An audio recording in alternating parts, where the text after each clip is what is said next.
Hey, salut tout le monde! Aujourd'hui on se retrouve pour une nouvelle vidéo que vous attendez depuis super longtemps, vous me l'avez demandé énormément de fois depuis le début de ma chaîne.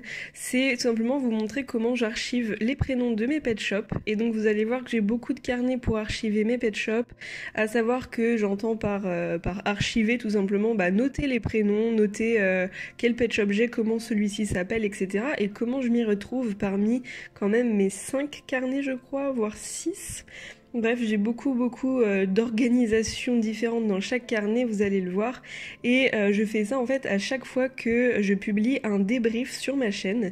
En fait, à chaque fois que j'ai des nouveaux pet shops, je vous fais un haul. Par exemple, tous les pet shops que j'ai achetés durant 2-3 mois. Et à la suite de cette vidéo, je fais un débrief, c'est-à-dire que je donne des prénoms pour chacun de mes LPS. Donc vous imaginez bien qu'avec la quantité que j'ai, c'est très compliqué de se rappeler de tous les prénoms avec une mémoire d'humain normale. Donc du coup, je note tout parce que c'est essentiel pour se rappeler du prénom de chaque pet shop. Moi, j'ai toujours voulu donner des prénoms à mes LPS. Bon, ça ne me sert à rien, mais tant pis. Donc vous allez voir maintenant comment je m'organise. Donc là, j'ai un petit panier à droite où en fait tous les pet shops nouveaux que j'ai eus restent ici jusqu'à ce que je les archive et jusqu'à ce que du coup je puisse les mettre dans mes étagères. Je ne les mets pas dans mes étagères avant d'avoir noté leurs prénoms sur mes carnets. Donc là par exemple je procède par espèce. Là j'ai décidé d'archiver tous mes chats que j'ai eu dernièrement, donc ceux que vous avez vus dans le dernier haul parce que vraiment ça fait très longtemps que j'ai pas fait ça depuis mon déménagement. Donc je commence par regarder ma vidéo débrief pour me souvenir des prénoms des pet shops et je note tout sur une petite feuille, un petit calepin, un petit bloc-notes, c'est vraiment n'importe quelle feuille que je vais ensuite mettre à la poubelle, hein. C'est juste pour me souvenir des prénoms que j'écris et voilà. Ensuite je vais noter ça sur tout un tas de carnets différents, à commencer par celui-ci qui est le plus important à mes yeux. C'est celui qui répertorie les prénoms, les couples et les frères et sœurs. En fait, je classifie tous mes pet shops par espèce.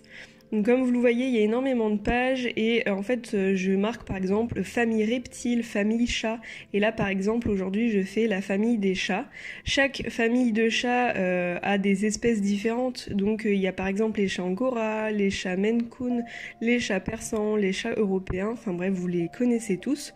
Et donc pour ne pas me tromper et surtout pour me retrouver en fait dans les prénoms, je note vraiment tout. Là par exemple les chats de gouttière à poil court ou les chats de gouttière à poil long. Par exemple, les Munchkin, comme il y a marqué ici, ça correspond en fait aux chats Maine Coon pour ceux qui se répertorient sur les LPS de Pet Shop Choup. Et elle les appelle comme ça, mais moi j'ai mis ça différemment. Donc là, par exemple, le chat que j'ai choisi d'archiver, c'est un chat persan de type 1. Donc je note qu'il s'appelle Chiffon. Voilà, c'est tombé sur lui, il a pas un prénom terrible, le pauvre. Et je marque un petit plus, car plus tard, il sera peut-être en couple. Voilà, c'est mon petit délire à moi. J'aime bien faire ça, et aussi, ça me permet aussi de retrouver, après, plus tard, les frères et sœurs. S'il y en a deux qui se ressemblent, je me dis, ah bah oui, c'est lui qui s'appelle comme ça, parce qu'ils sont frères, c'est vrai, ils se ressemblent, machin. Ça me fait un peu des petits mémos techniques, en fait, pour les reconnaître.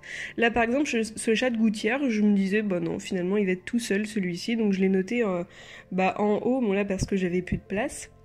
D'ailleurs, pour ce qui est de la place, le jour où j'avais créé ces petits carnets, eh bien, j'avais laissé quelques pages à chaque fois derrière chaque espèce, pour le jour où j'aurai tous les pet shops en fait qui existent. Pour les chats génération 5, j'ai un deuxième carnet, c'est celui-ci, qui est exactement le même que le précédent, sauf qu'il répertorie uniquement les générations 5 et les bébés pet shop.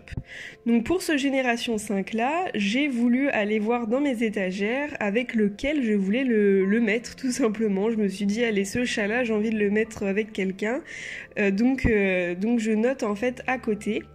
Donc là j'avais repéré un pet shop qui s'appelle Elijah et donc je mets un petit plus avec le prénom de mon nouveau LPS qui s'appelle Oswald comme vous le voyez. Une fois que j'ai noté ça, je vais prendre le troisième carnet. C'est un cahier de brouillon par contre, donc c'est normal que ce soit autant raturé, rayé, etc. Mais c'est un cahier en fait, que j'avais avant, j'ai voulu le remettre au propre. Et donc là, vous pouvez voir sur la page de droite uniquement les frères et sœurs. Sur la page de gauche, c'est tous les couples, en fait comme le premier carnet que je vous ai montré, sauf que c'est mon brouillon en ce moment. Donc à droite, il y a tous les frères et sœurs. Et là, par exemple, pour tous les chats, je regarde lequel ressemble auquel, le plus, etc. Et donc du coup, au fur et à mesure, je rajoute par exemple celui-ci sera frère avec celui-ci. Une fois que j'ai repéré ça, je vais tout noter les prénoms. Des fois, il y en a qui n'ont pas de frères et sœurs, donc je note rien. Mais là, par exemple, je cherche comment s'appelait un chat que j'ai repéré qui ressemble beaucoup à un autre. Et hop, je le note. Comme vous voyez, c'est vraiment brouillon, mais c'est parce que plus tard, je réécrirai tout au propre sur le premier carnet que je vous ai montré. Et donc je fais ça pour tous les LPS. Je fais vraiment tout un par un. Je veux pas faire un pet shop et je vais tout noter dans les carnets, etc. Je fais vraiment un par un comme ça. Là, c'est le quatrième carnet. C'est un carnet qui me sert à repérer les pet shops en fonction de leurs yeux. Par exemple, ici, ce sont les pet shops avec des pupilles en diamant. Là, j'ai noté tous les pet shops avec des fleurs dans les yeux qui ont donc des fleurs à 5 pétales. Et celui-ci, par exemple, il a des cœurs. Donc, je vais chercher la page avec les pupilles en cœur et je note son prénom. Comme ça, si un jour je me dis, tiens, c'est qui Sukiya, c'est donc ce pet shop-là, eh bien, je vais voir dans, par exemple, les pupilles en cœur, est-ce que c'est celui-ci? Oui, parce qu'il y aura marqué son prénom. Voilà, c'est une façon pour moi de retrouver les pet shops. Donc je note tout, par exemple toutes les pupilles en billes, enfin rondes, toutes simples en fait, hop, je note tout, etc. Ensuite, le cinquième carnet du coup, c'est celui-ci et je note dans ce carnet-ci tous les prénoms de A à Z. C'est-à-dire que là, il y a la liste des prénoms en A, il y a la liste des prénoms en B jusqu'au Z, donc C, D, etc. Tout l'alphabet y passe et donc ça me permet de pas avoir de doublons au niveau des prénoms et aussi des fois de revoir un peu les prénoms que j'ai choisis et en fait ouais, finalement de ne pas avoir de doublons parce que j'aime bien que mes pet shops aient des prénoms uniques. Donc je note tous les prénoms de A à Z. Ce carnet sert également à la numérotation, c'est-à-dire le numéro 1 jusqu'au numéro 3000, sauf que c'est quelque chose de nouveau, je l'ai pas encore fait parce que ça prend beaucoup de temps et du coup c'est pas finalisé donc je vous montre pas de suite parce que avant je ne faisais pas ça, j'ai voulu faire ça cette année. Dans ce carnet-ci que vous avez déjà vu, pour les générations 5, vous pouvez voir par exemple qu'il a des cœurs des fois au niveau des couples. Et en fait, ce petit cœur veut simplement dire que ces deux pet shops sont parents. Donc les parents ont des fois des enfants et ce sont pour moi les petits pet shops, vous savez, les petits pet shops génération 5 qui sont de plus petite taille. Et donc comme vous l'avez vu, là, par exemple, les deux parents ont un petit cœur.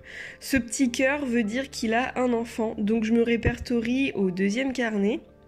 Et dans ce deuxième carnet, on va voir que, voilà, là, il y a des parents. Des fois, il n'y a pas de parents parce que j'ai tout simplement pas le pet shop qui va avec, etc. Donc, c'est aussi une façon pour moi de voir, par exemple, celui-ci, il a la même couleur, donc il sera parent de cet enfant, etc. Enfin, voilà, ça sert pas à grand-chose, mais j'aime bien faire ça. Et une fois que j'ai tout archivé, que mon pet shop a son prénom dans mes 5-6 carnets, je ne sais plus, eh bien je peux le ranger dans mes étagères et il a enfin sa place parmi les autres. Il est pour moi coché dans ma checklist. Donc voilà, je vais faire ça pour la totalité des pet shops que j'ai eu dernièrement et ça va me prendre beaucoup de temps comme vous imaginez. Et bien voilà, cette vidéo est terminée, j'espère vraiment que ça vous aura plu, maintenant vous savez comment je m'organise, voilà, vous pouvez faire pareil, mais j'avoue que c'est très très long, enfin vraiment j'y passe énormément de temps à faire ça à chaque fois, j'espère que ça peut quand même vous aider si jamais vous avez du mal à retrouver les prénoms de chaque LPS, sachez quand même que c'est beaucoup plus simple de noter le prénom et tout simplement de noter son numéro de référence à côté. Moi c'est quelque chose que je veux faire dans le carnet gris que vous avez vu, mais j'ai pas encore pris le temps de le faire, donc je vais faire ça très très vite et très bientôt je pense. Sur ce, on se dit à bientôt pour de nouvelles vidéos. Bisous bisous, ciao ciao.